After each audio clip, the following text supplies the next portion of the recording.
I-22.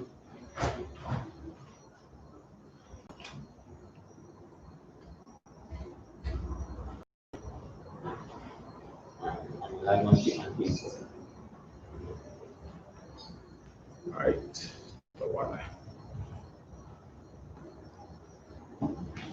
All right, Shalom Israel. Shalom. We are the I.S.U.P.K out of 1 West, 125th Street, Harlem, New York, under the leader Israel Commanding Gen.YAHANNA. All right, we've been teaching the truth according to the Bible since 1969, that the so-called black man, the native Indian man, and the Hispanic man are the 12 lost tribes of the nation of Israel. All right, so today we're going to be going into Monday night's history class. All right, making the so-called black man to understand that one of his main jobs during this season is to make your children understand that they are not supposed to be worshiping idols. All right, but we're going to just, take it from our next angle. What we're going to try to do, and Salakia for the late start, we had some technical difficulties, but what we're going to try to do is also, play a part of Commanding Gen.YAHANNA's video. All right, a video that he had put up in I.S.U.P.K online classes live. That video he taught on was the truth about New Year's celebration, right? So Commanding Gen.YAHANNA has all the history, right, for the so-called black man to understand who he is, right, and who our oppressor is, and what we ought to do to come out of this oppressive state in the nation of Israel. So this video here, Commanding Gen.YAHANNA went in deep and went back straight into ancient records, right, different philosophies that was taught by the Babylonian Empire and so forth, and brought out where New Year's and even Christmas, where these things started, where these things evolved from. And this is the leader that we learned under, right, and who we learned from, Commanding Gen.YAHANNA. So there's no one that can do it better than him. So we're going to play part of that video as the class going along, right? And even at that, we're going to touch also on a part during the New Year's and Christmas time, that what took place with the so-called black man even during slavery, right? So before we go into that, you'll give me the first scripture, the book of Romans chapter 2. Still okay, the book of Romans chapter 10 and verse 2. All right, we're going to start from that scripture. The book of Romans chapter 10 and verse 2. Right. For I bear them record that they have a zeal of God. Right. So this is Paul, right? He was writing a letter, was to say an epistle to the church in Rome, the Israelites that dwelt in Rome. And he's saying that he bear record to the so-called black man that we have a zeal for God, right? The native Indians and the Hispanics. Yes, we have a zeal of God. But read on. But not according to knowledge. Right, but with this zeal, that zeal is not according to knowledge. And the so-called black man, native Indian man, and Hispanic man, even during this time of the year, as we see all the goons and goblins on the outside right now. And these are the doctrines and the philosophies that the so-called black man have been consumed in, due to the Christian church, due to religious leaders and so forth. We have that zeal, the Most High is saying, but that zeal is not according to knowledge, right? And with that lack of knowledge, the so-called black man now is in direct opposition to the Most High. That is how the so-called black man have been placed into captivity. Disobeying the Most High, being conquered by the other races, and now not having any knowledge to understand Salakia, what it is we need to do as a nation to return to our power and also to return in rulership.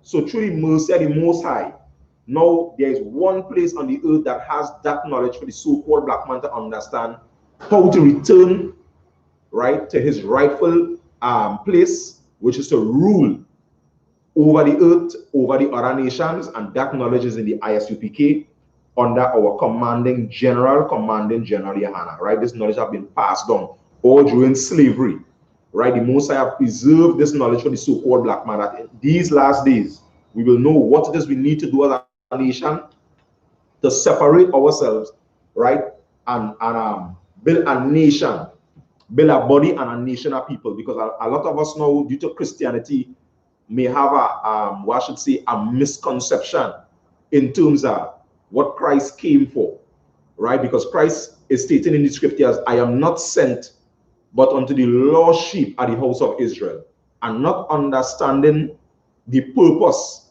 that Christ came for. Now is way, as we say, we fall off the horse, because Christ didn't come to save the world. He didn't come to save the other races, the other nations. He didn't come to save the Roman Empire. The Romans was in rule at the time. Christ was making it clear what his mission was, what the Most High sent him here to do, right? He was sent to the lost sheep at the house of Israel.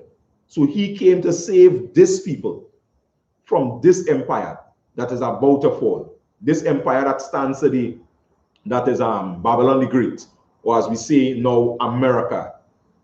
Christ came to make us understand we must live, we must function in a different way to survive this empire that is falling apart. Because if the so-called black man don't set himself holy or separate, as the scriptures say, then what's going to happen? If you join in with this society or with this empire, when this empire falls, because it is going to fall. We see in the coronavirus, we seeing look what during the Christmas season, just as Jeremiah man brought out, I believe it was 2 years ago, when this Christmas season come around, every demon outside, the amount of murders, bombings, shootings, suicides take place during this Christmas season, and we ain't reach, as they say in the world, New Year's as yet. So it have many more people going to lose their life because of the season. This season is not to celebrate. Definitely not for the so-called black man, Native Indian man, and Hispanic man. So we must wake up and understand that Christ came to separate the so-called black man from a fallen empire. When I look in the stories with Daniel, you see all these empires fell. And there was one thing that stand, this stone that broke all the empires. And that is the Yahushua returning, right? And destroying all these kingdoms, and now salvaging or saving the so-called black man from his enemies, from these other races, and from all that he did. All right. With that, give me the next scripture, give me Isaiah chapter 9 and verse 16, Babakasha. Right? Because it's high time the so-called black man get a clearer picture and a clearer understanding what is taking place. This is not just Christmas. You understand? And just New Year's. Right? That is not what this is. Christmas have put on so many different, as we say, cloaks over the years, right? From since in the time of Nimrod. So much different cloaks and different coverings that the so-called black man doesn't even understand that this is idol worship, that the so-called black man is participating in even today. And you so-called black man must wake up to understand, hey, here what's going on. I had to really make some adjustments because this is what I bring up my children, and they will bring up their children into that doctrine. You understand? Into that idea and philosophy of Christmas and New Year's and Easter and Halloween and so forth. You know what I mean? So this is not about, well, we just doing it for each other. You understand? That is why the classes tonight is to make the so-called black man understand that this was an order that was given to us, that little children, keep yourself from idols. This is what the so-called black man supposed to keep himself away from Salakia. We have our high holidays in the scriptures. Get into the I.S.U.P.K under commanding GEN.YAHANNA, and you will be taught all your customs, all right, and the way that your forefather have done things, and the things that is pleasing to the Most High Power. I can give me the scripture about Kusha. The book of Isaiah, chapter 9 and verse 16. For the leaders of this people cause them to err. Right. Read that one more time. For the leaders of this people cause them to err. The leaders. And when the scripture say err, it means error. The leaders of this people, the leaders of the so-called black man, Creflo, T.D. Jakes, Al Sharpton, the list goes on. The leaders of this people, these are the people that cause the so-called black man to error. Cause the so-called black man not to understand, hey, these things does not concern me. You understand? But thank God for commanding GEN.YAHANNA. We will play that video in a little bit, you know, go into the history and bring out right? The things that the nation of Israel or the so-called black man supposed to be aware of. You understand? Supposed to take full grasp so that he could now have a clear mind, right? And know why it is necessary for the so-called black man to separate himself from this society. All right, from the way that this society does things. Give me the scripture one more time, Baba Kasha. The book of Isaiah, chapter 9 and verse 16. For the leaders of this people cause them to err. Right, because it is the leaders. The Christian pastors, the Christian leaders, they have assumed the position of authority over blacks, native Indians, and Hispanics. These are the ones that the Most High is saying in his word that have caused the so-called black man to err, not understanding that our power, our God is a jealous God. When you talk about Christmas and Easter and it's for the children, he's a jealous God. You understand? You is going to pay a price as a holy people or as a separate people, the children of Israel, for going after other gods, worshiping idols, worshiping this Christmas tree. And a lot of people don't understand. Jeremiah 10 and 1 Baba Kasha. Right? You just jump down to the meter. I don't know if it's starting from 1 or 2. All right. Drop that and give me the Jeremiah chapter 10 Baba Kasha. Right? Because we have within our minds that Christmas has something to do, right, with Christ. When this celebration addressing this tree with silver and gold have been around before Christ. In the scriptures have it recorded even in Jeremiah, where the Most High ordered the so-called black man not to partake in this celebration. And Commander GEN.YAHANNA brought out where this came way before, within the times of the Babylonians, even before the empire of the Egyptians, when the Egyptians was in rule. Right? So give me that scripture about Kasha. The book of Jeremiah, chapter 10 and verse 2. Thus saith the Lord, right? Learn not the way of the heathen. Right. So this was an order given to the so-called black man, Hispanic man, and native Indian man. You is not to learn the ways of the heathen. So you now must search out, must go into your history and understand, hey, well, if the Most High is saying to me within the scriptures, don't learn the way of the heathen, then what is my way? Was my way celebrating Christmas, wishing people Happy New Year, a bright and prosperous New Year? Was that my ways? Because now God is saying to me, learn not the way of the heathen. Right? Read on. And be not dismayed at the signs of heaven. Right? And don't be dismayed at the signs of heaven. You know them heathen tie in every doctrine and philosophy. Horoscope, Sagittarius and Capricorn and wherever the names might be. Right? They're tied into that. You don't be dismayed by that. Sun worship. If you trace these things back, you're not going to see these things originating from the nation of Israel. You're not going to be seeing these things coming out from the teachings even from as far back as Abraham. You're not going to see that. So the Most High told Abraham to separate from your kindred, separate from your family. Let me show you once again how this people or how your seed, your bloodline is supposed to serve me. You understand? So he separate, I believe it was Abraham at the time, and rename him now Abraham. You understand? Because now he's a new man, a new creature, now understanding how to serve the Most High power. Right? Read on the scripture about Kasha. For the heathen, Salakia, and be not dismayed at the signs of heaven. Right? For the heathen are dismayed at them. For the heathen are dismayed at them. Read on. Verse 3. For the customs of the people are vain. For the customs are what? For the customs of the people are vain. So the scriptures making it no clear, hey, these customs, the so-called black man tied up in right now, the Most High is saying, hey, here what happened? That vain, that have no merit in it. These things that we celebrating, these things do not honor the Most High power. These things make the Most High angry with the so-called black man. That weakens and destroys the nation of Israel. When they even go into any little basic research and you see the billions of dollars, not millions, the billions of dollars that we pump into the economy of the other races, it's unbelievable. These is doctrines and philosophies that the so-called black man is tied up in that helps weaken and further destroy his economic structure. So now we don't stand a chance against any sort of economic power, because as we say locally, as you close your eye and you open it, is another holiday.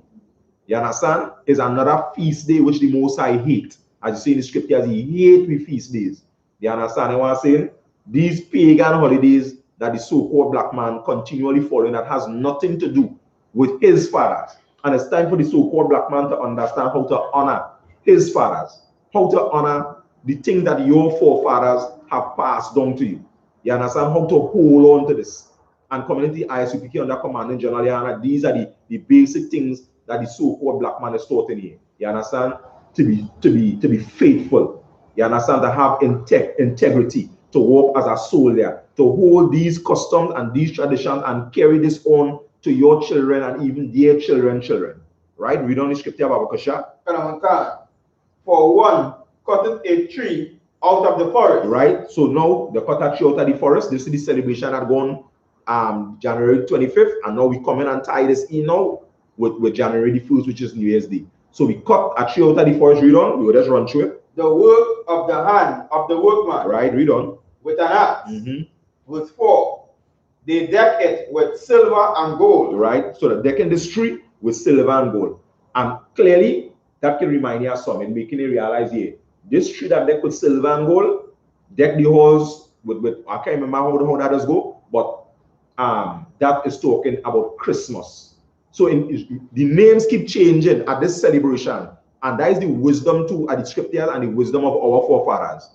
Instead of the name at the holiday, so everybody saying when somebody tell you Christmas in the Bible, Christmas not in the Bible, they're ready to argue, they're fired up now to prove here. Well, nah, you ain't not prophet. But the Most High, in his wisdom, understand as I should say, the psyche of the so-called black man. What he do? He gave a description of the holiday, because this holiday, no matter how much different names this holiday going to put on, the tradition and the custom of this holiday is going to remain the same. So now, instead of getting a name, wherever they used to call it in Nimrod time, right? And as the times keep coming along, all during the Roman Empire, even up till now in Christianity, the custom is same. You cut a tree, you take this tree, you fasten it in a corner, and now you dress this tree with silver and with gold. So now from the time now you get the description of the holiday, you know now, this talking about Christmas. You understand? My God, my power, you understand? Command is not to do this. This is something that the heathens does do. And I was set apart. We ain't to follow no other race in their philosophies and what gods they decide to exalt. Right? Read on. They deck it with silver and with gold. They fasten it with nails and with hammers. Right, they fasten this tree with nails and with hammers, deck it with silver and gold. Read on. That it move not. Right. Verse 5. They are as upright as the palm tree. And they have it upright just as our palm tree set up, right? So again, the full description of this holiday. So now you can't miss it. This is one of the most hated holidays by the Most High. What should the prophet go into this pagan, other pagan holidays to be going into this holiday in such a way that the so-called black man, yet hundreds of years later, he can't miss it. He gave it the full description. You understand? He gave it this description like he talking about the color of Christ. All the details. Right? Read on. But speak not. They must needs be born. And he said, speak not. Right? Is an idol. That is what the scripture is talking about. It speak not. This philosophy and this tradition that is being pushed by the Christian church, by Christianity, this is a dead God. There's only one living power. Read on. They must needs be born because they cannot go. Right? They need be born because they cannot go. So you gotta fasten this, you gotta hold this God up. And these heathens and them, as the scriptures always say, hold that and just give me a quick Amos 3 and verse 1, Baba Kasha. Right? Because we just going to touch the scripture just to bring out the mindset of the heathen. What we don't understand and how we being caught up in idol worship is because the heathen do not know God. And because the heathen do not know the Most High power, they come up with all sort of false gods and all sort of idols. Right? because they do not know God.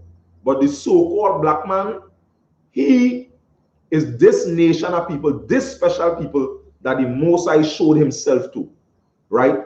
Who the Most High gave his spirit to, who the Most High passed down. What he desired to be established on the earth, he passed that down through the so-called black man, the native Indian man, and the Hispanic man.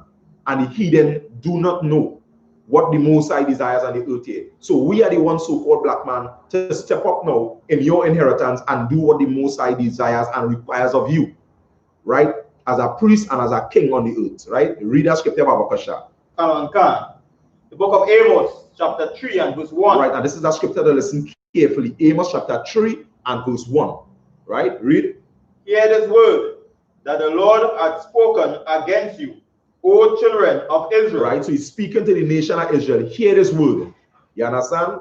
The prophet Amos prophesying against the children of Israel. Right, read on. Against the whole family which I brought up from the land of Egypt. Right, so he's talking to this family. And now he's specifying the family. Now, if you're confused, the family which I brought up out of the nation of Israel. This one family that come out from Israel, the family that the Most High keeps saying, hey, let my people go. You understand? The family that that Moses was from, right? The Israelites, the nation of Israel, right? And what he said to that family? Saying, you only have I known of all the families of the earth. Nah, God say you know everybody. You only have I known of all the families of the earth. The Most High is making it clear, so-called black man. He's saying, black man, you only have I known of all the families of the earth. These records in the scriptures is talking directly to the so-called black man. You can find this all over the Bible. You only have I known. You only have I dealt with. You only have I made a covenant with so-called black man. You break covenant, you get new covenant. You who I deal with. You understand? You are my saints. You is the one that the Most High made a covenant with, right? Under Moses, right? Who gave us the Lord, right? That is who we are. This people, the so-called black man, native Indian man, and the Hispanic man, right? Jump back on the scripture, Jeremiah, Babakasha, 10. I don't know what verse it reach. Let's read on.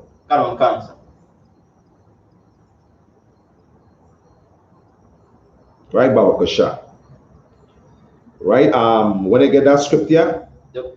All right, go ahead and read it. When I finish Salakia. The book of Jeremiah, chapter 10, and verse 5. Salakia, they must needs be born, right? Because they cannot go. Be not afraid of them, right? For they cannot do evil, neither also is it in them to do good. Right. You say, don't be afraid of all them pagan holiday. You understand what I'm saying? And them pagan gods and demons and goons and goblins, whatever name they might have.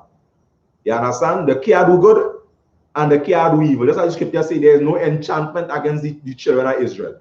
So the so-called black man must learn to understand, hey, these customs that we have followed for all these years, that was passed down from the Christian leaders to be from the great-grandparents, great-grandmothers, grandmothers coming down the road. These things are not according to God, and foolishness according to the scriptures have nothing to do, right, with the celebration of Christ, right? Any man nothing to do with the celebration of Christ's birth. And the so-called black man should know by now that, as I mentioned in celebration of Christ's birth, that the so-called black man do not celebrate. We don't celebrate birthdays. That was never a custom in the Bible. But as you know, we just always say the deception of the so-called white man, right? And white supremacy. Always push this image. You know, you're always getting this image with this little baby in a manger, and you had the wise men around, right, with gifts and so forth. So in your mind now, the baby born, die the baby birthday. But even when you go into the scriptures, you're going to see where that had nothing to do with Christ's birth. You understand? These things that you see in the scriptures, when the wise men visited Christ is even things that the so-called black man, right, us in the I.S.U.P.K, we follow customs like that today. That is what we was called today a baby shower. You understand what I'm saying? Which is really a brotherhood.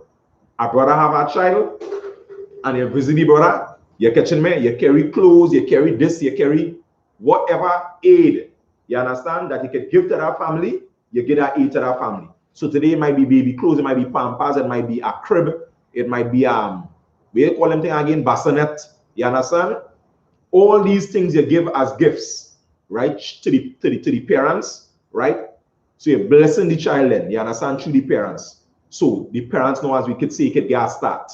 You understand, regardless of the financial situation, whatever the case might be, just in the spirit of brotherhood. We come together, you know what I mean, as we say, to big up and bless up that sister and that brethren. You understand? You bless the father, and you bless the mother, and you bless the child. You understand? Because you know that is your family come on the earth again. That is the spirit of the so-called black man. And when you read the story with Christ, that is what I was all about. But they try to push that whole philosophy and doctrine as though, hey, that is Christ's birthday, and had his baby in a manger, and he born December the 25th, and so forth. These things is not according to the scriptures. These things is rubbish. These things is from the Christian church. You understand? That follows no rules and no laws that the Most High established. All right. From there, just jump down and give me Matthew 15 and 11, Baba Kasha. Right? We just going a little faster like here because we are a late start. Hopefully, I get to play the Commandant General YAHANNA. If not, what we will do, we will put the link in the chat with the class. So if the Commandant General YAHANNA video in finished play, the link going to be in the chat. So anybody want to watch it, they can go back and watch it. And also we had a link up for Black Watch tonight. All right, Baba Kasha. You'll give me the next script there. Matthew 15. Give me Matthew 15 and 11. The book of Matthew, chapter 15 and verse 11. Not that which goeth into the mouth that defileth a man. Right. So the scripture saying, hey, it's not that we're going into a mouth that defiling him. And this was an easy thing for the so-called black man to understand during Christ's time. It's only now through the Christian church, we come out from the Christian church confused and bamboozled. But this was a very simple thing for the so-called black man to understand, because it was never our custom to eat unclean meats. From since back with Moses, we have a list of clean and unclean meats. Even all the way back, even until Noah. You understand? Noah followed the law, right? How to deal with animals when they kill animals, the blood out of drain out on the ground, even putting the animals in the ark, right? We had 7 clean going in, by 7s, pairs of 7s, and pairs of 2s in the unclean. This is how far back our culture, right, have been recorded, right, and stored and preserved for the so-called black man. That's why the scriptures tell you the things written aforetime, these things were written for our learning, for we to understand how to live, how to eat, how to deal with one another, right? This is what the so-called black man must understand, right? So give me the scripture again, Baba Kasha. The book of Matthew, chapter 15 and verse 11. Not that which goeth into the mouth defileth a man. Right. So it's not about going in the mouth defiling him, because they're eating what the Most High say you're supposed to eat. Right? You're not eating pork, crab, lobster, and shrimp. You're eating your goat, you're eating your beef, you're eating your quail. You understand what I'm saying? You're eating your lamb. These is the things that you're putting in your body. These things not defiling it, because these things were ordained by the Most High that the so-called black man could put within his vessel. But read on. But that which cometh out the mouth, this defileth a man. Read that part one more time. But that which cometh out of the mouth, this defileth a man. But that what coming out your mouth, that is what defiling it. You running around and telling a train Merry Christmas and Happy New Year and a bright and prosperous New Year. That is what defiling your so-called black man. Right? Speaking the things that the Most High never commanded you to speak. You understand? Helping the so-called oppressor push their philosophies and their doctrines. Right? That, according to the scriptures, what the scriptures talk about is evil communication, corrupts good manners. When you telling your children Merry Christmas and Happy New Year, that is evil communication you're having with your children and with your family.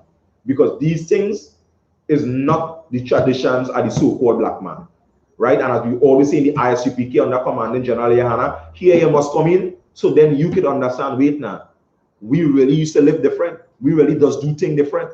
You understand? And now we can learn, right, how you're supposed to do these things. You understand what I'm saying? Why it is required of us as a nation, right, to do these things. All right? Just hold on 1 second. That was all in the scripture about Wakasha. All right. So let me just read a little piece of this article before I move on, right? So Jeremiah man went in this year, I believe it's about the same time, or 2 years ago also, where he talked about New Year's Day, right? So I read in part of our article. All right. The name of this article is "The Slaves Dread New Year's Day Worse," right? The grim history of January 1st, right? It have other articles, and you can just get these articles on the internet. These is not hidden history, right? These is just a matter taking time to look up what the so-called black man, Native Indian man, Hispanic man went through, right? So I read through this article. Americans are likely to think of New Year's Eve and New Year's Day as a time to celebrate the fresh start that a new year represents. But there is also a troubled side to the holiday's history. In the years before the Civil War, the first day of the new year was often a heartbreaking one for enslaved people in the United States. And people will read this and know already, yeah, this is history. It's the same thing now. New Year's is still a heartbreaking time for the so-called black man, because celebrating New Year's is part of what's responsible for the so-called black man still being in slavery, still being in captivity, still being ruled by the other races, the other nations, because now we are at odds with the Most High, because these things he commanded us not to follow, not to do.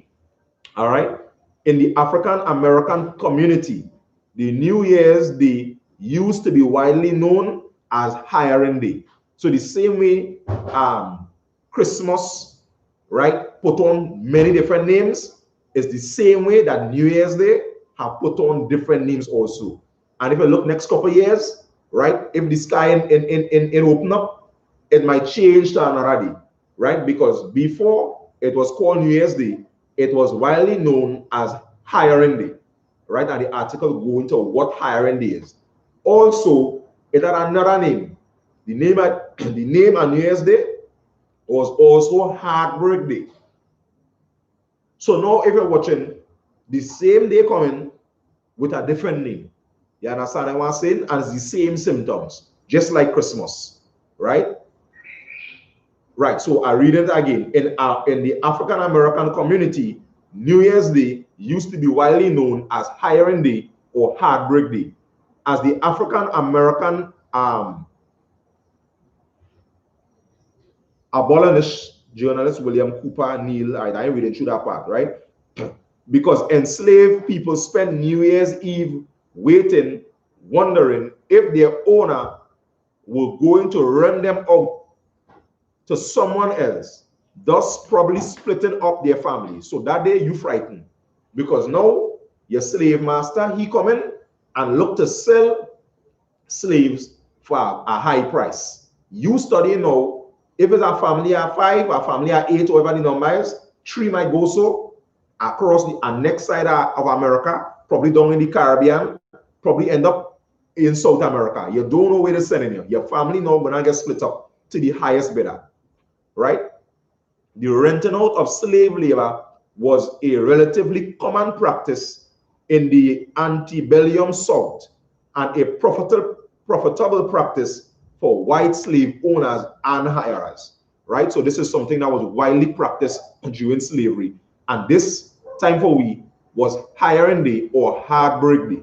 Now we saying is New Year's Day. And the so-called black man and understanding you're still in captivity. And when you're done celebrating New Year's Day, lace your boots up, because it's back to the plantation, right?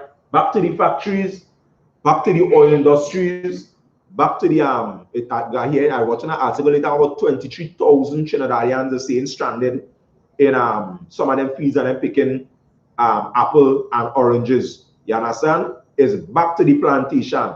The Mexicans and them with the little children back to the plantation again. You understand? Ain't no different. Lace your boots up after you done jump around and play monkey for New Year's Day, right? The transactions also took place all year long, and contracts could last for different amount of time. These deals were conducted privately among families, friends, and business contracts. And slaves were handed over in town squares. So you see, this was a family enterprise.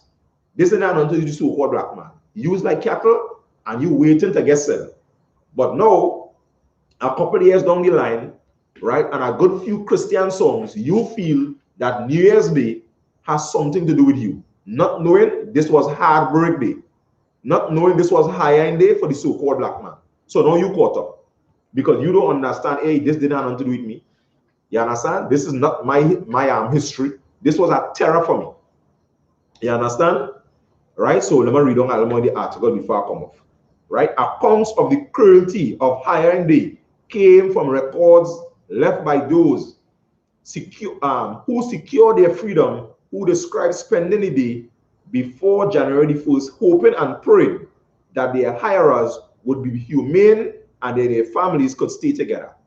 So during that time, between Old Year's and New Year's, you pray, Israel prayers, because you're hoping you get some kind of mercy from who? From your oppressor. Because now you know your God.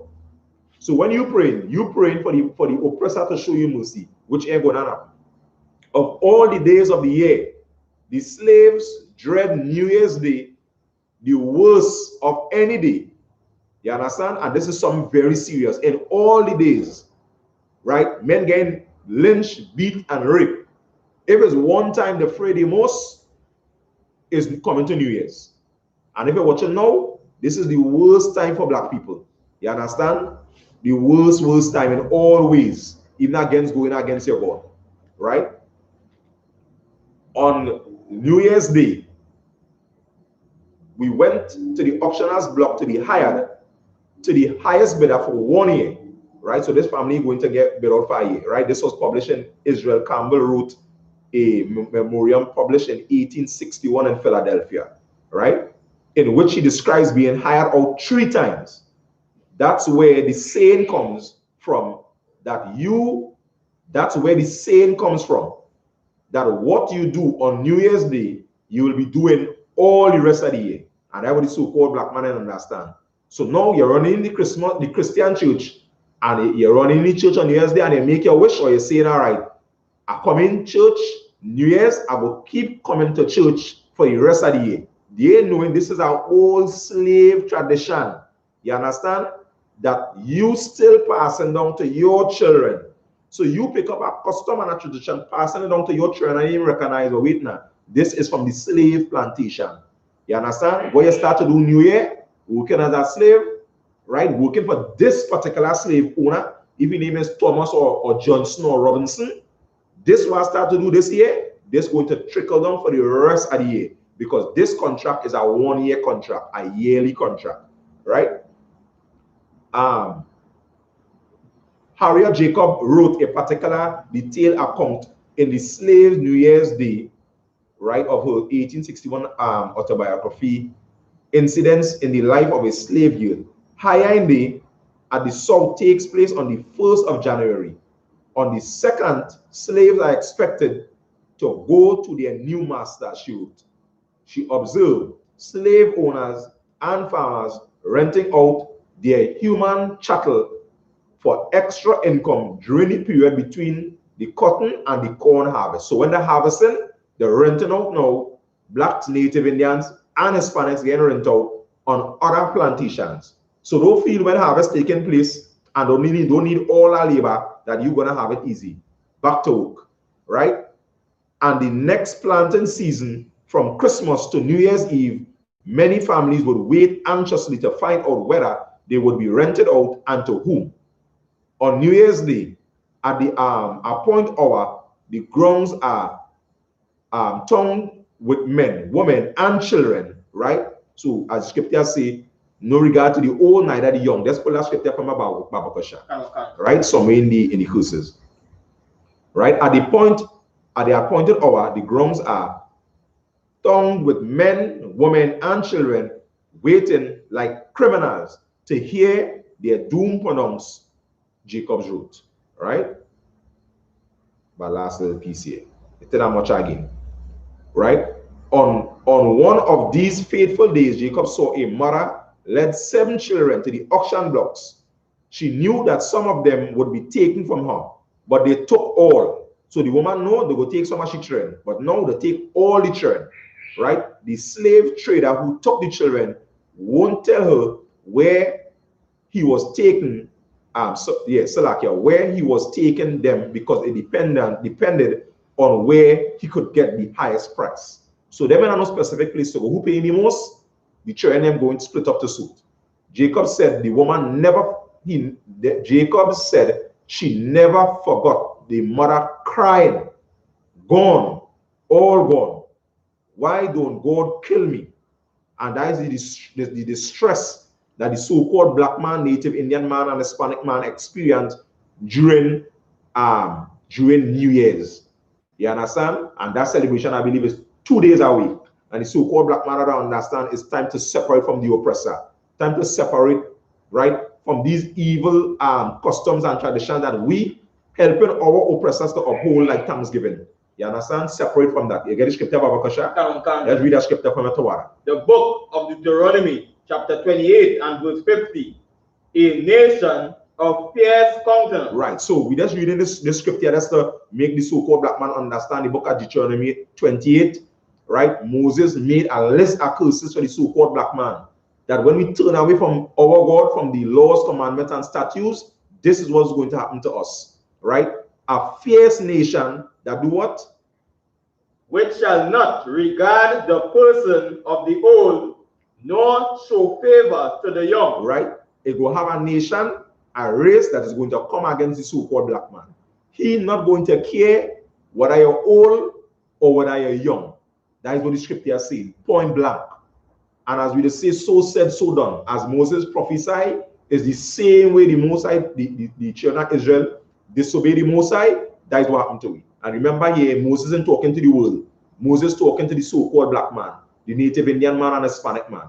So this curse, what we just read here, falls directly to the nation of Israel, falls directly to black people. All right.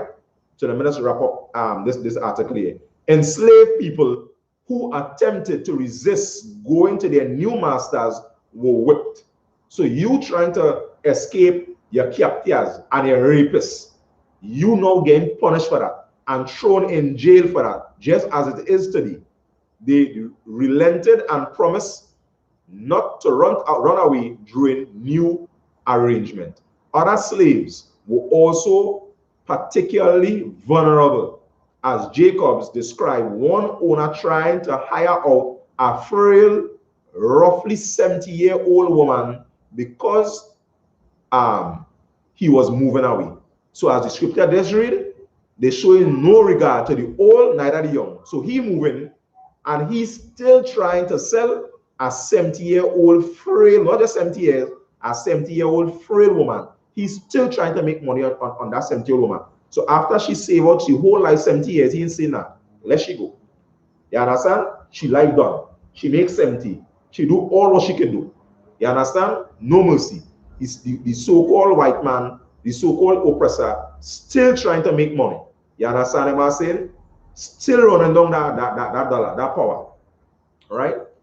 But the history of New York's Day and American slavery is not all right. This year, this last little piece here is where the so-called black man now, here is where the so-called black man get bamboozled. Right? So let us come back to that piece. All right, Salakia.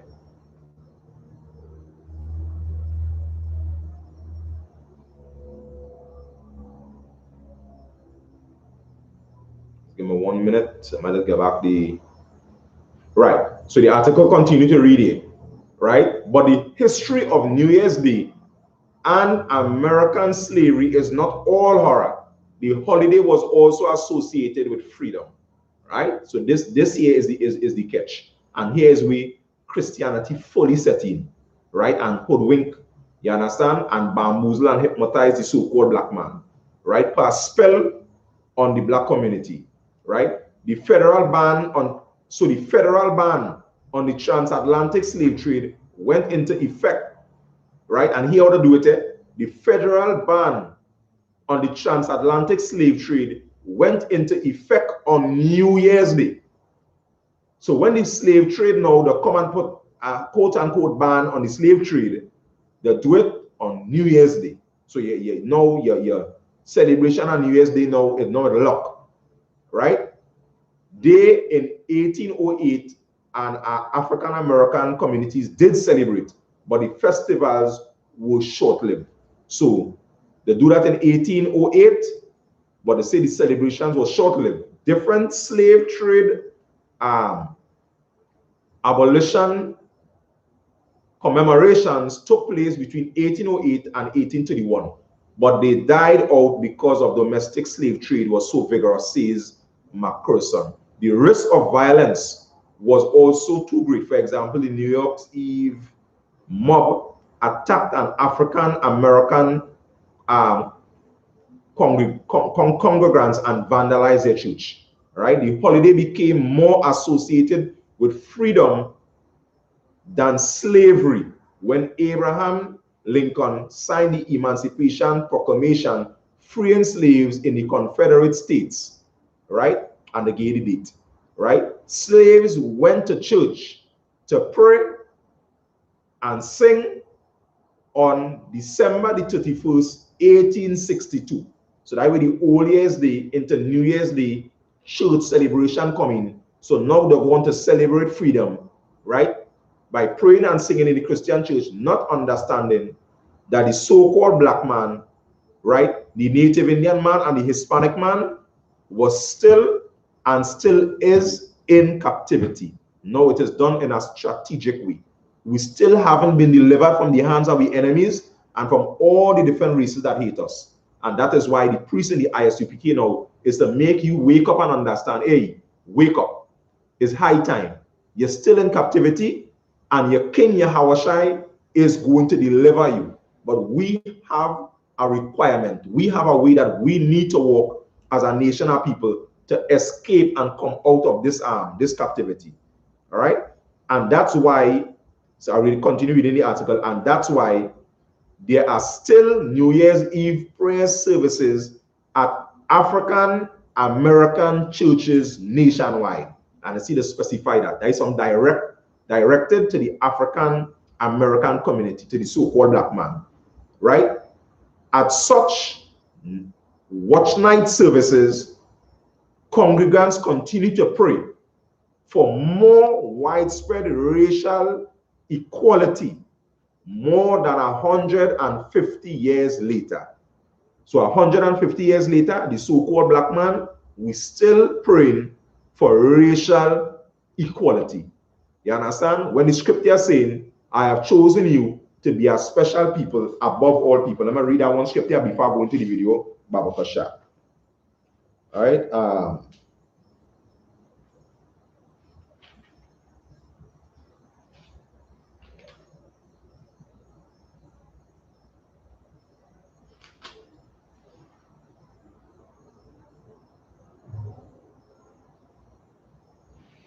I still like here, but just give me 1 minute. Right, so this have been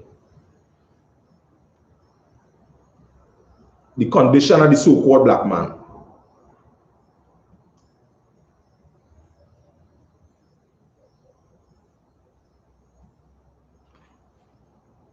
The Native Indian man and the Hispanic man, right? Babakasha.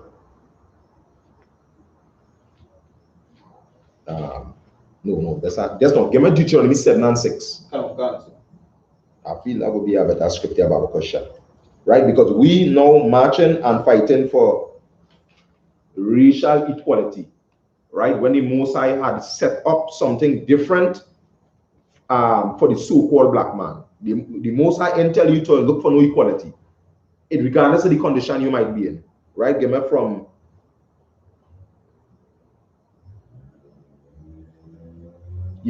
verse 5, Babakasha. The book of Deuteronomy, chapter 7 and verse 5. Right. But thus shall ye deal with them. Ye shall destroy their altars and break down their images. Right, Salakia.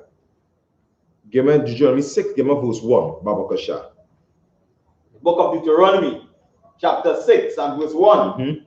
Now these are the commandments. These are the what? These are the commandments. This is what the so-called black man don't understand. Before we go down to verse 5, these are the commandments. These are the things that the so-called black man, Native Indian man, and Hispanic man was commanded. This is how we was commanded to behave. What we was commanded to do. Right? Read from the top again, Babakasha. The book of Deuteronomy, chapter 6 and verse 1. Right.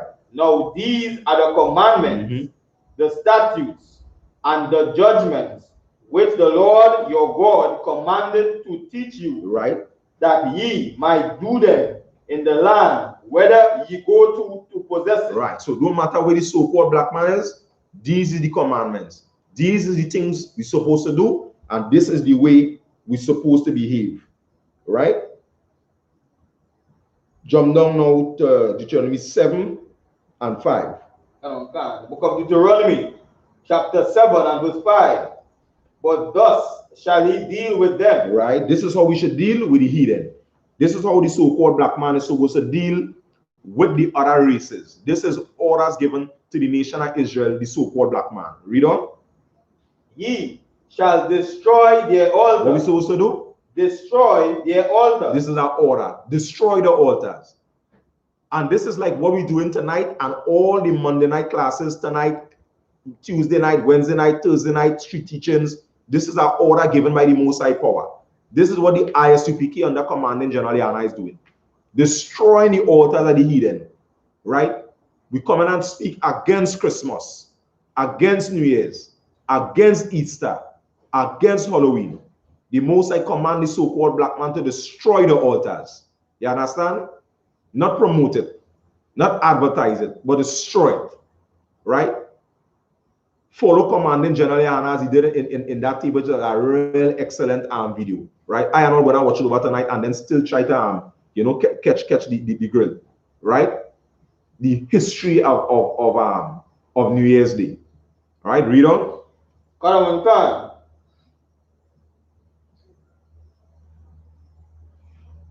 And break their images. And break what? Their images. And all the images that are set in the so-called black man mind, break them down. All them Caesar Borgia, all the white Jesus you have in here, we have orders to break these images. Right, read on. And cut down their groves. Cut down their groves. And burn their graven images with fire. Burn the graven images with fire. That is the orders given by the so-called black man. So the so-called black man now is prophesying, teaching, preaching to make the nation of Israel understand, thus say the Lord. Right, under commanding GEN.YAHANNA. Read on. Verse 6. For thou art an holy people unto the Lord. For what? For thou art an holy people unto the Lord. Because we are holy people. Right? Kodash in the Hebrew, a separate people. That is where we get these orders. We are everybody. We are separate people and a holy people. Read on. The Lord thy God hath chosen thee. What you do? The Lord thy God hath chosen thee. Right. So black people, we are the chosen. God chose us. Right? We had to know that. Read on. And know we place. We ain't choosing. He chose we. Read on. Hath chosen thee to be a special people unto himself. To be what? To be a special people unto himself. To be a special people, and not just a special people unto himself. You always be special to do what you want to do. You special and you special, so you do what you want to do. Now, we are special people unto the Most High. We are the servants of Christ. You understand what I'm saying? Right? Read on. Above all the people that are upon the face of the earth. Read that one more time.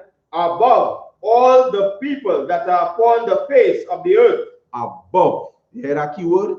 This people, black people, Native Indian and Hispanics, this people is supposed to be above all people. Not as the article saying, at such watch night services, congregants continue to pray for more widespread racial equality. The Most High tell the so-called black man nothing but praying for equality. You understand? He didn't want to hear that prayers. Because you praying for something, he say pray for. Because he telling the so-called black man, you is to be above all people. And you in the Christian church praying for racial equality more than 150 years later. You understand? That is the destructiveness of Christianity and white supremacy. Right? And it's time for the so-called black man, Native Indian man, and Hispanic man to understand what is taking place, right? Because the scripture is saying, he chose we be a special people unto himself, and he set us above all people that are on the face of the earth. So upon all the races here, we is that special people, right? And with that, I'm going to give my time check, Baba Kasha. Let me see how much time I have. It was 8:29. 8:29, right? But it will still play 30 minutes at this video, Baba Kasha. We are a late start, as we'll be able to catch the hour, right? So right now we're going to play a video with Commanding General Yahanna. Name is the truth about New Year's celebrations, right? So we're going to play part of the video. We're going to put the link in the class so you can continue watching it, because the time might run out on us. All right, and we're also going to put the link for Black Watch, which is also tonight, right? So you're taking your study class, all right, and now you're going to be hearing Commanding General Yahanna, the leader of Israel, right? And this is a real deep and important class to take note of, right? Go ahead, Baba Kasha.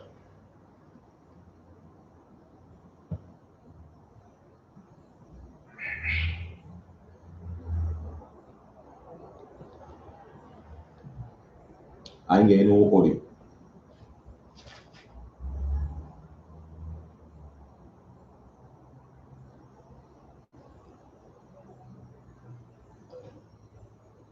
You get no audio, anyone?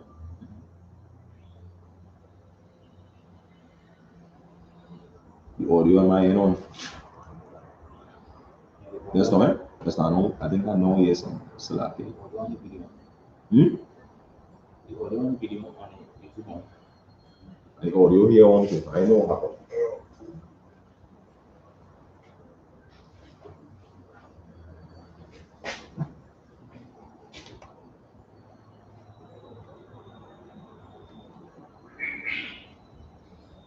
Wherever you have a jacket on, jacket and jacket back in. Something in a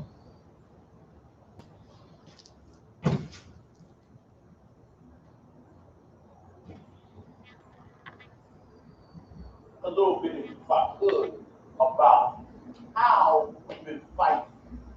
And I brought this out before in past videos, but we'll refresh a little bit on how we fought so hard. Not coming to the TV. Not coming to the TV.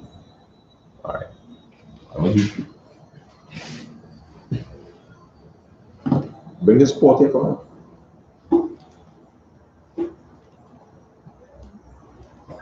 Bring out dine up there. Salakia, dine up. Bring that. Come on, I'll push up.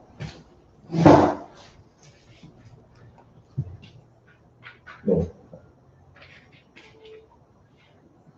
They have somebody still couple. Yeah.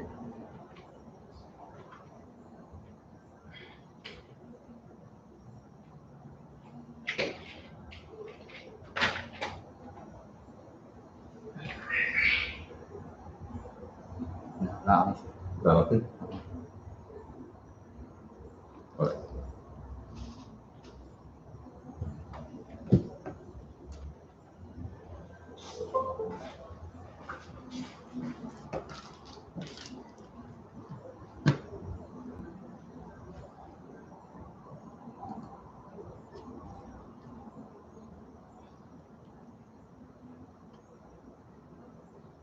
Just put this one on PC for me, please. Put the TV on PC for me. I know. No, I don't know. You got it on. No, you don't click on the side of the TV and press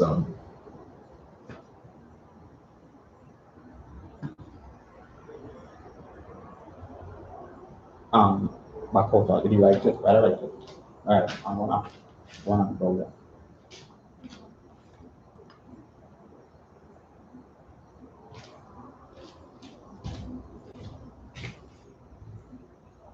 Pesos.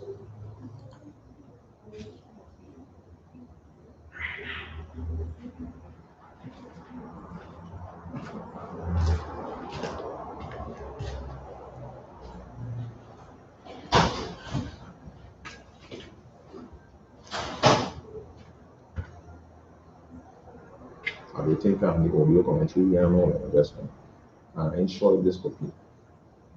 And I'm checking some.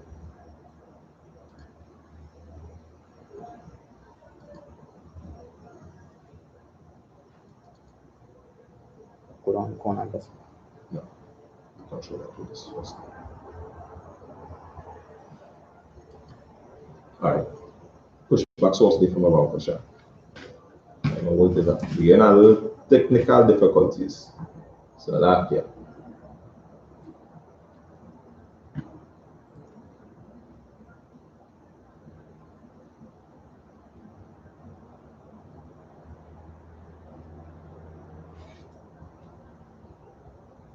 What's it again?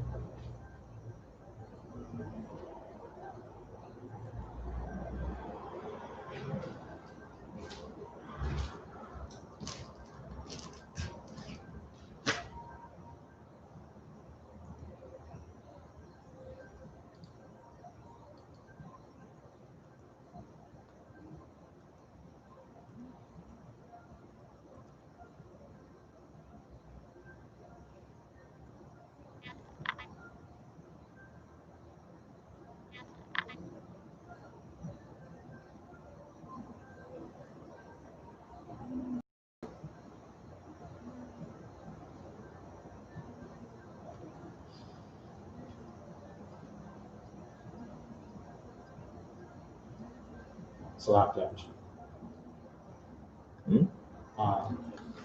yeah, take this in my put in the big back in the big view. No, go back, brother. I'm gonna check this first and see.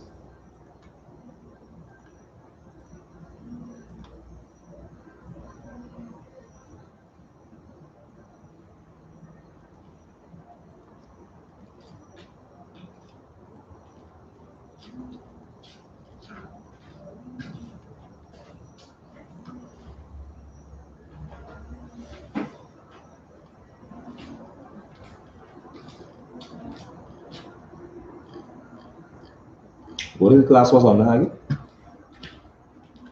Why did they make class? No, not the name of the class. I wanted to get, but I wanted to type in. Okay, type in back out. And That was looking for. okay.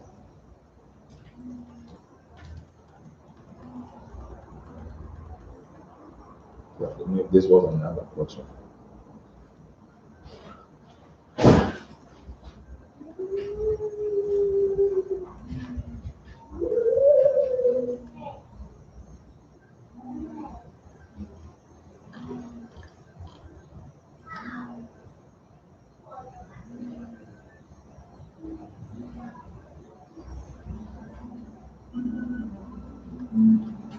All right, so like here, that, but you want to play from television, you will just adjust the camera, we will put the link in the chat. So anybody watching the class, tune in. All right, Commanding General Yohanna, right, bringing out the truth about New Year's celebrations, right? So like here, just put the TV light. What's going on, fans? General Yohanna at ISUPK.com is the website. Had to jump in with you as I usually do. You know, we rolling deep in this whole holiday thing. It's like a mixed number on everybody. Some people are happy and trying to make the best of it.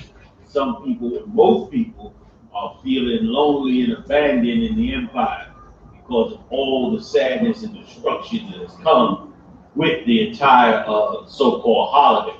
I'm going to touch a little bit on Christmas, but I really want to get into it with you about the New Year's and how evil it is, and talk a little bit, if I could, about how we've been fighting.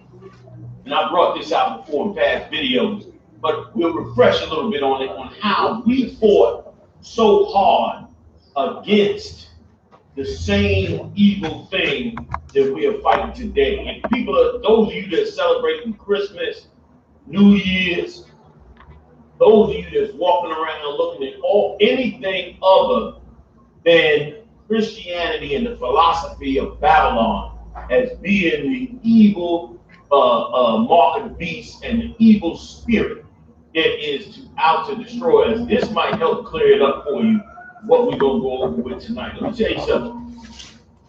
We have been in this battle for thousands of years over the evil ideology of Satan.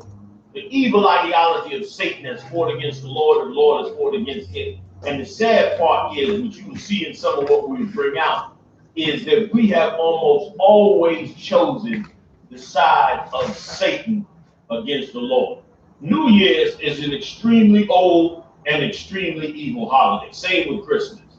And these holidays are the reason we are so destroyed. We go into these holidays, which again, you'll see some of it tonight. And as we go into these holidays, we go into the sins of these holidays. And these sins help bring us down. These sins help destroy us. The living the life of the empire is a destructive life for blacks, Latinos, and Native Indians. Man. That's why the Israelite School of I.S.U.P.K since 1969 has totally dedicated itself to upholding the truth of the Most High and bringing you back to your laws, statutes, and commandments. If you are black, Latino, Native Indian in America today or around the world, and you go back to those bloodlines, you might be feeling a little disjointed right now. You're feeling a little out of place, maybe a little lonely, maybe a little bit away from family, a little sadness. It goes a lot deeper than just what's on the surface. You are sitting in the midst of a very, very evil set of holidays. And here's a good chance to get away from it. Here's a good chance to come back to it. In Christ's kingdom, it'll be nothing but joy. I don't want to run on, you know I talk, so I didn't want to run on too much, so I'm going to go into it. Let's start with Christmas, all right? And here's what some of the historians have said. There's a strong correlation between ancient Babylon mythology, and that's very important, ancient Babylon and its mythology, and the Abrahamic religions followed by billions today. And the Abrahamic religions they talk about are the religions that come out of the Bible, like the Israelites, like Christianity, like Islam, like the religions that come from the Bible, all of the Talmud and all of what they call the Abrahamic religions. So anyway, going on. And many of our traditional Christmas customs stem from Babylonian practices of Prince Enigales, early female archaeologists of her time. In other words, back in 500 BC, this princess, well-to-do princess, whose father was a prince during that time in Babylon, taught her to get into antiquities. She collected plenty of antiquities. And she set up a museum. Let me show you the museum that she set up. You've heard of it. They call it the ziggurat, or the ziggurat. They have different names for it. Known to be in the ancient spot of Babylon. Some even refer to it as the Tower of Babel, or the base of the Tower of Babel. But this was the center of great evil religion over 2,500 years ago, and really going back to about 4,000 years ago. This kind of religion is what used to come up against us. This is the kind of religion we all follow. This is the religion that spread throughout the Middle East. This was the foundation of the Egyptian Empire. The Egyptian Empire's religion all came from Babylon. They were the religions themselves. It came from Babylon. Those ancient empires that were there prior to Egypt and other empires taught these religions all over the world. Okay, many references to them in the Bible. The center of it is right down there in Iraq. That's where this is at. All of this is in Iraq. And Iraq and northern Iraq was a great area of Mesopotamia. Mesopotamia is where all the early civilizations were set up. Abraham came out of Ur of the Chaldees, and you also know and understand that this is why the Lord removed Abraham from the area, told him, get away from your people, because all the nations were gathered together in that area, and they were all in one mind, like it says in the scriptures in Genesis, the 10th chapter. They were in one mind to fight against the Lord and to bring in the religions against the Lord. And so the Lord went and chose out of all those a seed for himself that was the seed of Abraham. And it began the real walk towards breaking the earth from following Satan, because every religion on this earth, every single last religion on this earth, some way, somehow, some form ties back to the Babylonian religions. And if you look it up in the history, they all go back to the religions that went on in these Babylonian empires and was spread all over the world. So now, they follow these religions, they went all over the world with them. There was no opposition to them until the Lord raised up Abraham. Once the Lord raised up Abraham, he broke from them. And we're going to walk this all the way up to today. It's going to take too long, but we'll go through a little bit of it. Okay. Many of our traditional Christian customs, Christmas customs, stem from Babylonian practices. Okay. Nimrod, presented in the book of Genesis as a young mighty hunter before the Lord, was the original child worship figure and regarded as a protective leader during his lifetime in Babylon. So in his lifetime in Babylon, he was a warrior. That's why the Lord said he was a mighty hunter. He went out and killed animals, killed people. He was a warrior back then. He went and destroyed and killed and became powerful and became great and became a ruler in Babylon. Well, because he was great and became a ruler, they began many years ago to formulate religions around these leaders and around their mythical stories and their legends and their different talks. They began to build up gods and set up gods, and Nimrod was one of the beginning ones. You worshiping Christmas, and let me tell you something else too that went on in Babylon, just to give you some clarification. You hear a lot of people around the world and a lot of religions say, well, it's all the same God, we just call them by different names. That's a lie.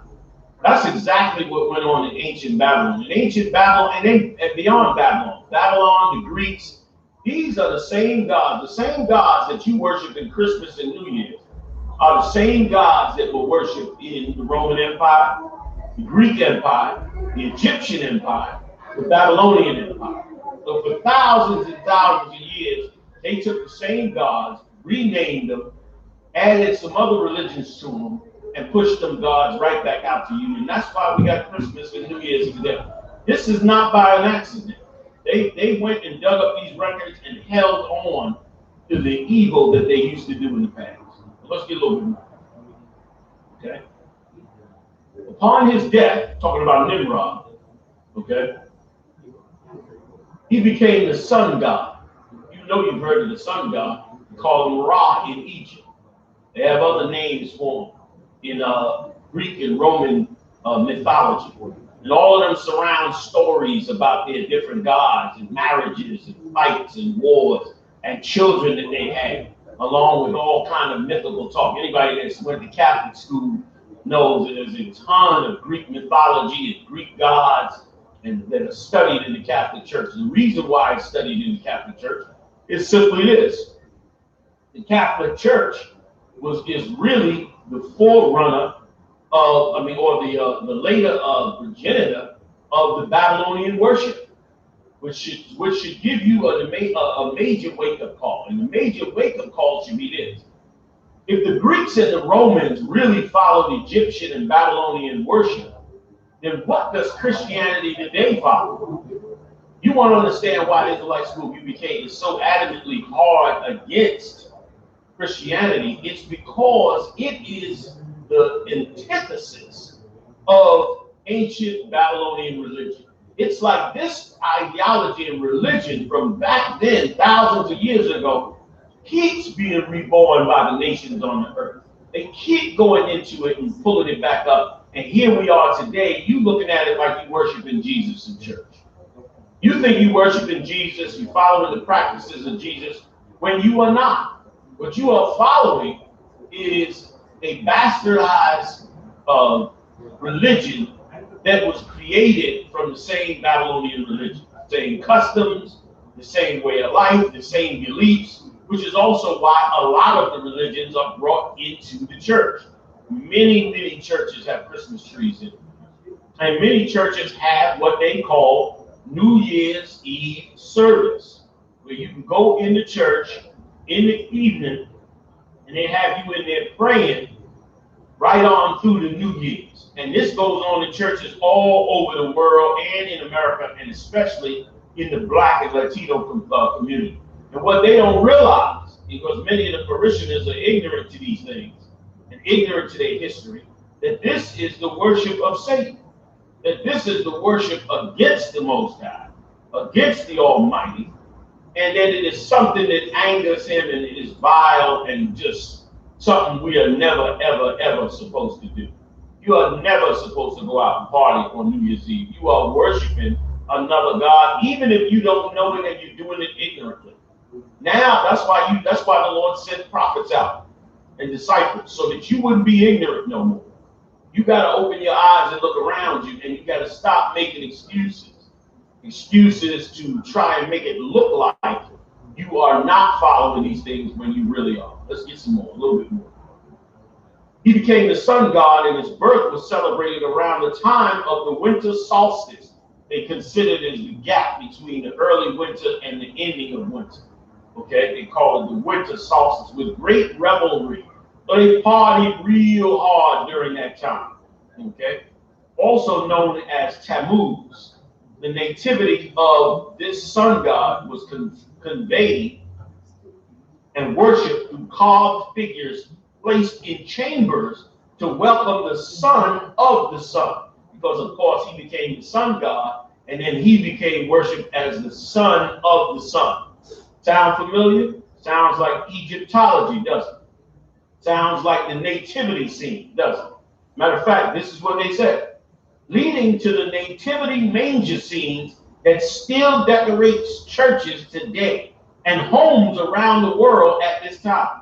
So you think you worshiping the baby Jesus, you think it is, and then think about this for a minute. Out of all the events and all of the practices are supposedly associated with Jesus Christ's birth, why is it the main scene that is put out in front of the church or in front of the house is a nativity scene? Why don't they put out the scenes when he healed people, or when he was caught up in the air, or when he walked on water? Why don't they have scenes like that that are just as common? Ask yourself the question. They have scenes almost exclusively during Christmas time of the nativity scene. You know why? Because really, they are worshiping Babylonian gods. In particular, the god that was created after the death of Nimrod, of Babylonian rule. And they have been worshiping, think about how many thousands and thousands of years they've been worshiping this, and how they've plagiarized Jesus Christ with it. I mean, it's ridiculous, man. How they plagiarized and meaning stole the truth about Christ, and instead, mixed Babylonian witchcraft with the truth about Christ. And of course, nobody was told, or has been told, the reason this scene is always the scene that is portrayed when it comes for Christmas is because this scene is really so that they can bring in the worship of Satan. They can bring in this scene here, they fool you into believing, see, that was the baby Jesus in the manger when the king, different Babylonians and different other kings came to see him, when in fact, this is really just the worship of Nimrod. Christmas tree is also the same thing, worship of Nimrod. Let me run through this right quick, okay? Also known as the Tammuz. The nativity of this sun god was conveyed in worship through carved figures. Here we go, carved figures.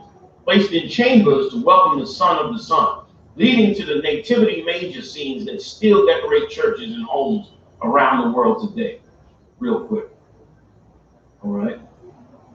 I don't want to go all into the Tammuz. I'm just going on. Yeah. just so you know that was the Tammuz was the it was also a city, but it was also the forerunner or goddess of what you know today as the Mother Mary.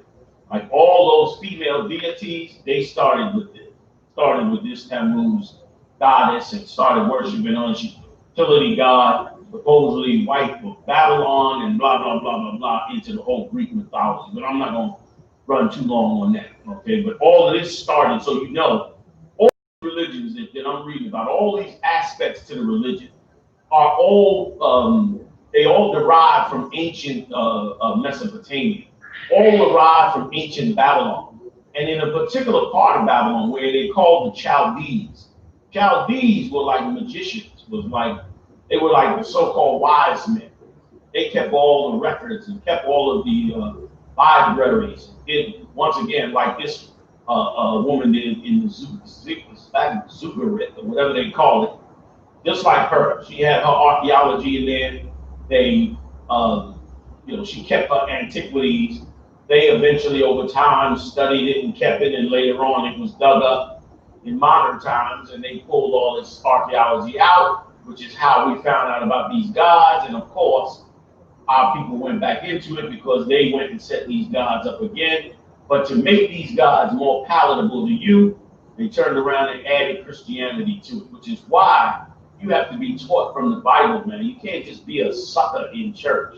Why do you sit up in church being a sucker, thinking you learning about God and you really learning how to be evil? And it's so important to come up against that church because it is the crux of where the same ancient evil philosophy that we came out of ancient Egypt with, that was derived from Babylon, that it oppressed us under the Greeks, under the Romans, under so many empires, that same religion and philosophy that made them cold-hearted to kill and murder us is the same religion and philosophy we worship today in our churches.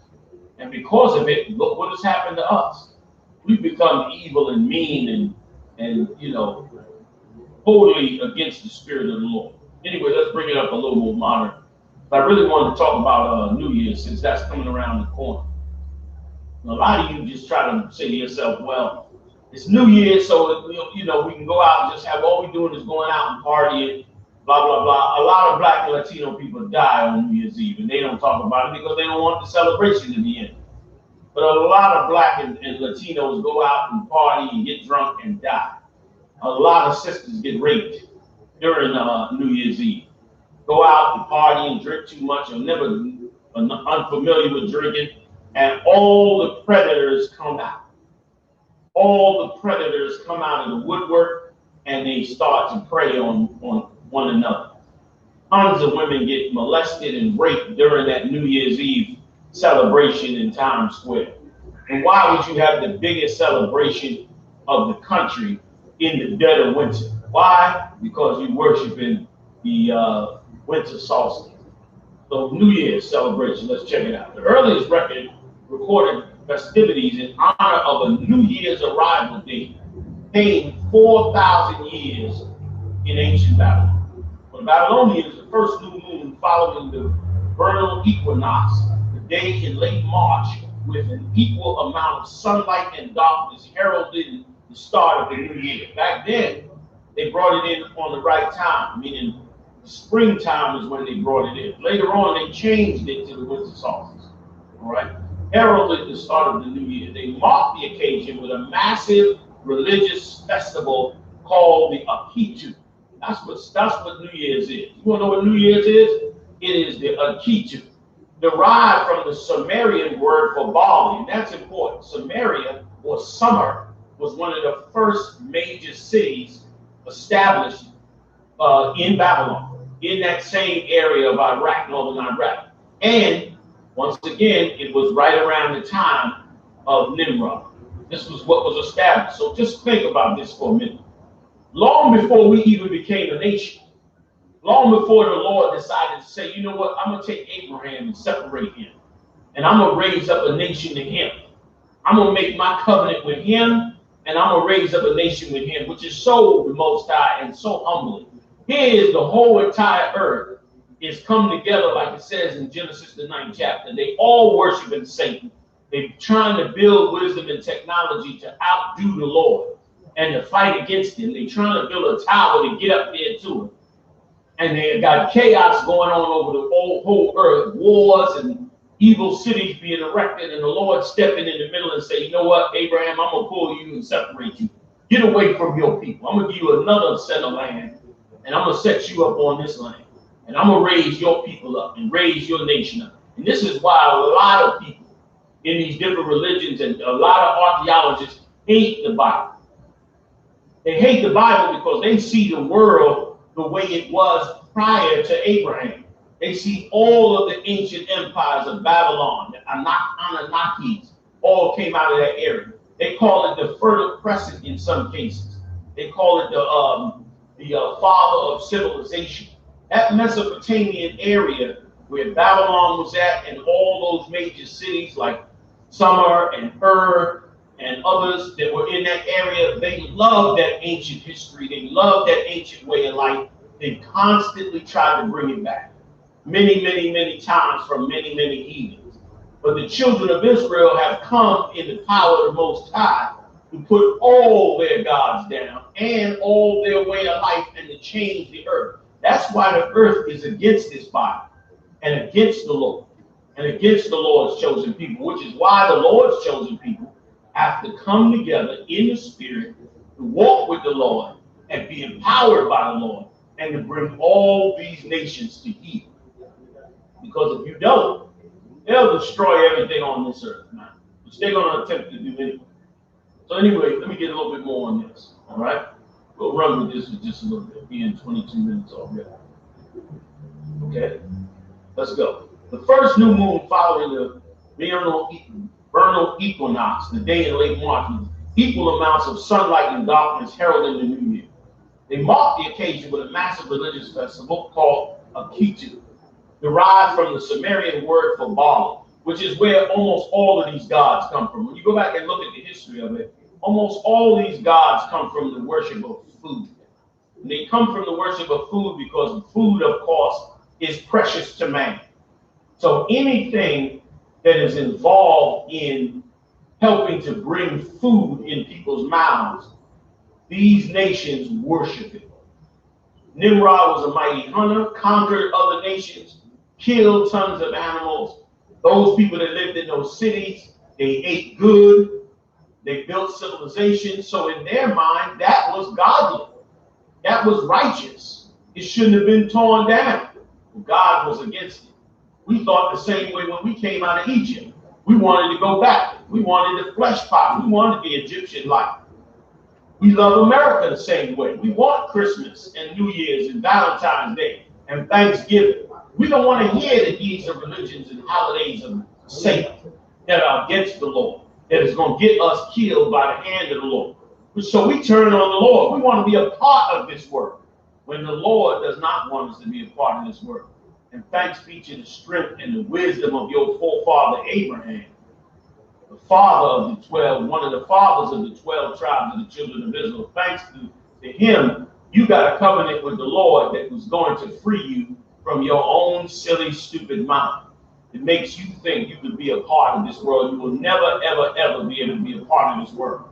If you go back and look at every single empire from the days of Babylon to right up here to America today, we have been on the bottom of every single empire in that history. Every single one, we never rose to the top.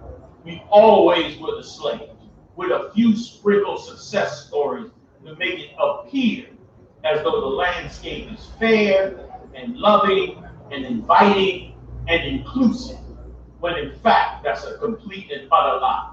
You were never to be part. The day Abraham made that covenant, you were never to be part of these other nations, because the gods that they worshiped were not the gods God wanted for you. And that's why you got to turn against this place, because now we come into the final full end of this way of life that has gone on for thousands of years. Let me get a little bit more. Okay, and it says this, which Sumerian word for barley, which was cut in the springtime. So right before the spring, they went had the celebration, cut down the barley, and then had a big festival. that involve a different ritual on each of its 11 days. Sound familiar to you? No? We remind you. The 12 days of Christmas. Y'all heard that silly ass song before. You know what I mean? That's where that comes from. That story comes from that ancient Babylon. Of course, they modernized it and changed it up a little bit, but that's why that song is sung. It was just part of this festival of religion. It's usually done mainly for Christmas, but it falls right in with the New Year's. 12 days of Christmas, 11 days plus the main holiday. Okay. In addition to the New Year, I.S.U.P.K celebrated the mystical victory of the Babylonian sky god Marduk. Let me tell you something. This God right here, we've been worshiping this God so much. There you go. Marduk. I might be pronouncing it wrong. Marduk, this guy here, has been our belief system for thousands of years. You go to church, this is who you really worship. This is a god, a bull god that is worshipped all over the world. In ancient Babylon, he was called Marduk. In the Greeks, he was called Zeus. Greek mythology again. In your Roman Catholic Church, the Romans called him Jupiter. Okay? And so, once again, this is the religion that we fell into in every empire, under every god. Under every empire, under every one of their gods, and every one of their gods went back to the same God. There was a mythical, I.S.U.P.K celebrate the mythical victory of the Babylonian sky god Marduk over the evil sea goddess Tiamat, and served an important political purpose. It was during this time that the new king was crowned, or that the current ruler's divine mandate was symbolic. Once again, the renewing, the new year, New Year's resolutions, all of that comes from this worship.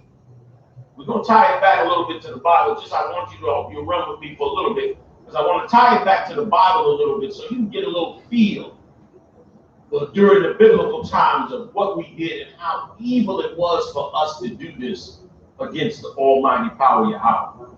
You know what I mean? And how long they've been doing this, coming up against him. We've been fighting against his power for so long. Okay? During this time that a new king was crowned, the current ruler's divine mandate was symbolically renewed.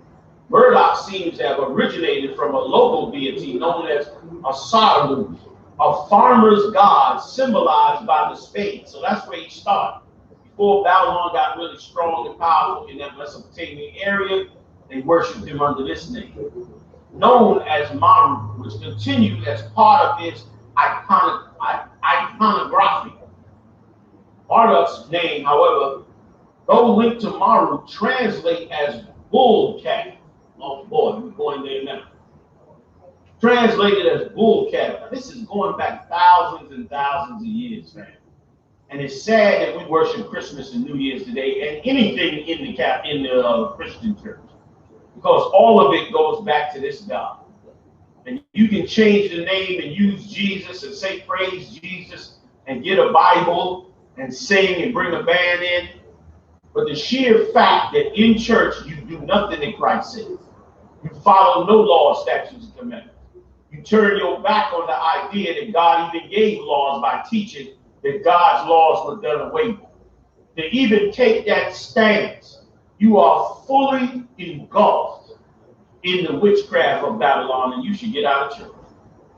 You should run out of church for your soul's sake. You should get out of church, okay? It translated as bull calf, although he was commonly referred to simply as Bel. Far from the local deity he sprang from, Marduk, the later name in Babylon, would become the most prestigious god of the Mesopotamian pantheon. They had named 7 gods, other ones as well. But he became the god that they called on, the god that they prayed to, all starting way back from Nimrod. This is your Catholic Church today. And let me tell you something you don't know. That's why it's such a shame that anybody would look at a microchip as being the mark of the beast. When this mark had been being put on black men and black women and Latino and Native Indians since before they were known by those names. Since the days of Abraham, this religion has been being pressed upon all mankind.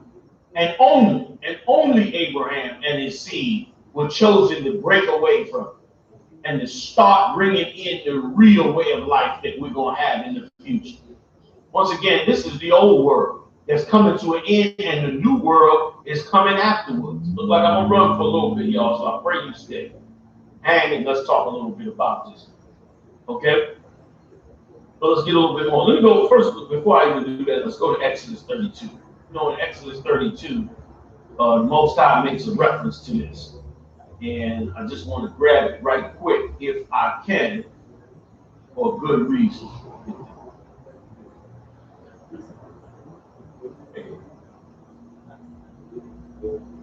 Exodus 32. Here's what the Lord said. 32 in 7th verse. Lord speaking. And the Lord said unto Moses, Go, get thee down from thy people, which thou broughtest out of the land of Egypt. Which thou broughtest out of the land of Egypt. For they have corrupted themselves. Exodus 32:8. They have turned aside quickly out of the way, which I commanded them.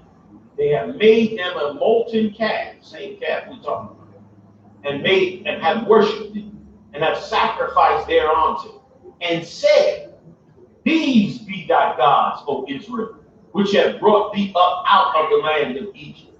Even though they saw Moses carry out all those acts, even though they saw Moses do that, they saw him carry out them acts, they saw him do miracles in front of them, part the Red Sea, fall fire from heaven, bring down plagues on Pharaoh.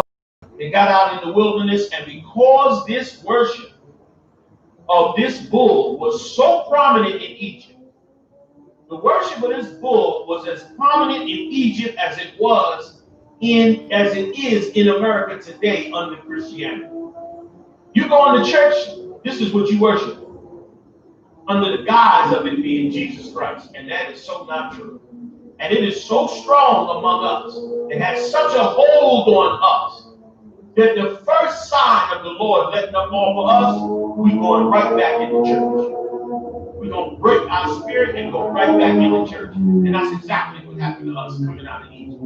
Even though we saw miracles with our own eyes, that bull right there held more power than the Most High. He was angry with it.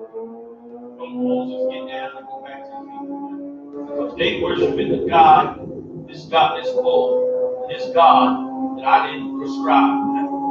You understand? He's sacrificing onto this God, man. This God, and then the Lord put it in. Boy, he said he's a jealous father. Then on top of it, the Lord put it in like, yeah, they're doing it and saying that this bull, this calf, is what brought them up out of Egypt. That was so vile for us to do to the Lord. Let me tell you something. What we're doing in church today is just as vile, if not worse. We are sitting in church today, sinning and doing evil daily, spreading evil, spreading alternative lifestyles, spreading the worship of our slave master, spreading it and spreading it and spreading it all over the place, and rejecting anybody who would not take on that religion that includes everybody. Hebrew Israelites leaving themselves. I'm going to show you that in the scriptures too. Hebrew Israelites leaving themselves. They're leaving their spirit, leaving what the Lord gave them, and starting to go into the spirit of Christianity. It's such a powerful, powerful demon. It's a powerful demon, but yet it's nothing. It's nothing if you strong and stand with the Lord, because it's nothing more than a statue. But we have taken this statue and risen this religion from ancient Babylon right on up to today's Christianity. Christianity has nothing to do with God. There is nothing spiritual going on in church. Every single thing that you think is spiritual going on in church is simply your emotions to the music or to the preacher doing that old thing he do.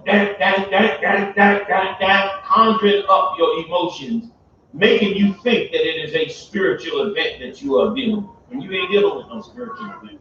You're just getting emotional. You're having an emotional fit, or you move just like anybody would be moved over the music.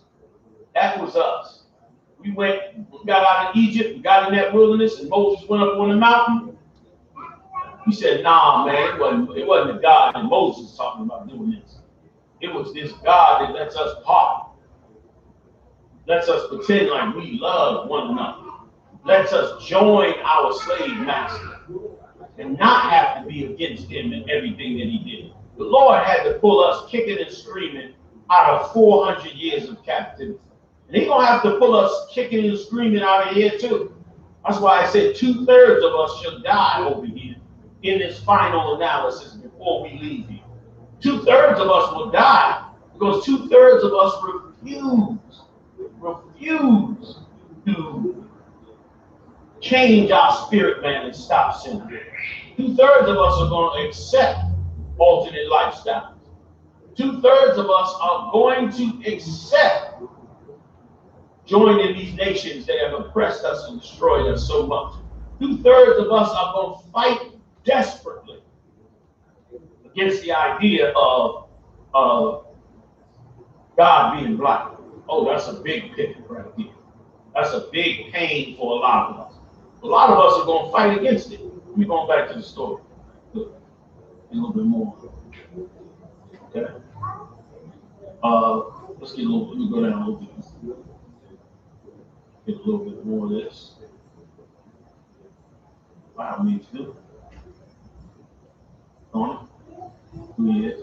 Although he was commonly referred to simply as Bel, far from the local deity he sprang from.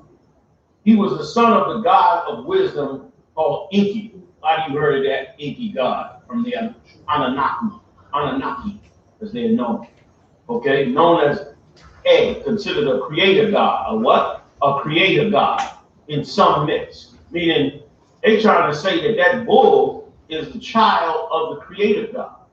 That's what they're trying to say. They're saying that bull is the baby of the creator god. So that God, this is the creator this is the son of the creator God. The creator God brought forth this bull according to their mythology. It's satanic, man. And it's been going on for thousands of years, and it is what is going on in your church. Okay? Let me get some more. It was also associated with fresh, life-giving water. Sound familiar to you? Fresh, life-giving water. That's them attempting to anoint babies in them churches, especially in the Catholic Church. They tell you that it is the baptism, but that has nothing to do with the baptism. Christ said, John made it clear that you would, and so did Peter, that you would be baptized with the Spirit of the Lord, man. What does that mean, man?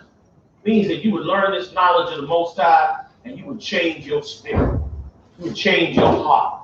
Reason you can't fight drugs and boredom and evil ways of living and robbing and stealing towards one another, a lot of it has to do with what you're learning in church.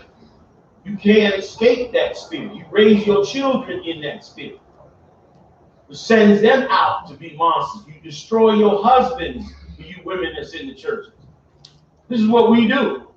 We can't get away from it and get back to our laws and statutes because we into this direction, thinking that it's Christianity.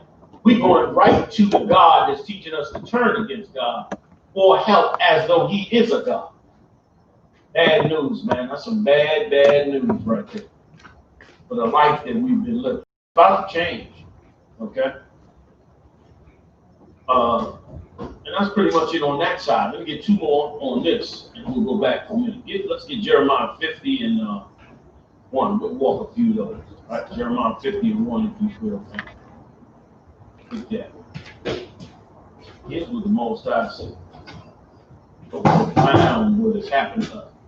so amazing when you go back and look at the history that it ain't that much. It's just really Babylonian worship in all its facets passed on over to the. This is the I.S.U.P.K security announcements. We are the I.S.U.P.K out of 1 West, 125th Street, Harlem, New York, under command of Gen.YAHANNA. New rules for brothers and sisters. When a new brother or a sister comes into the school, they are off limits for 6 months. They are to be saluted only. They are here to shed themselves of the word. After 6 months, if a brother or a sister has an interest in a particular person, he or she must get permission from the head to speak to the brother or sister. There's another 6 months in which the brother or sister will court each other. After the 6-month period, if the brother or sister, after the 6-month period, the brother or sister will get permission from the head to marry. Tithes, which is a commandment. You can find this in Numbers chapter 18 and verse 21 and Malachi chapter 3 verses 8 to 10. Means 10 in the Hebrew and pronounced Maishra. 10% of every penny of any increase the Lord gives you, you give to the treasury department or teacher. Priest fund. Free will offering for priests, not mandatory. Whatsoever amount you would like to give. The upcoming Holy Convocation, right, is the Feast of Purim. All right. Wait a few minutes.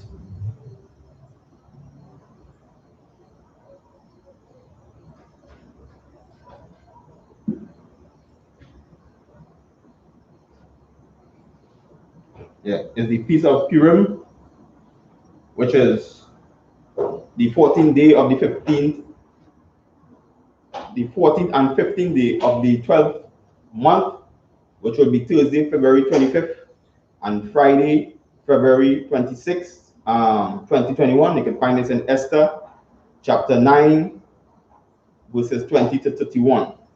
Remind Archeon and Aquatium to check on social media such as ISUPK.com, Facebook, Twitter, YouTube, and so on for I.S.U.P.K events and materials.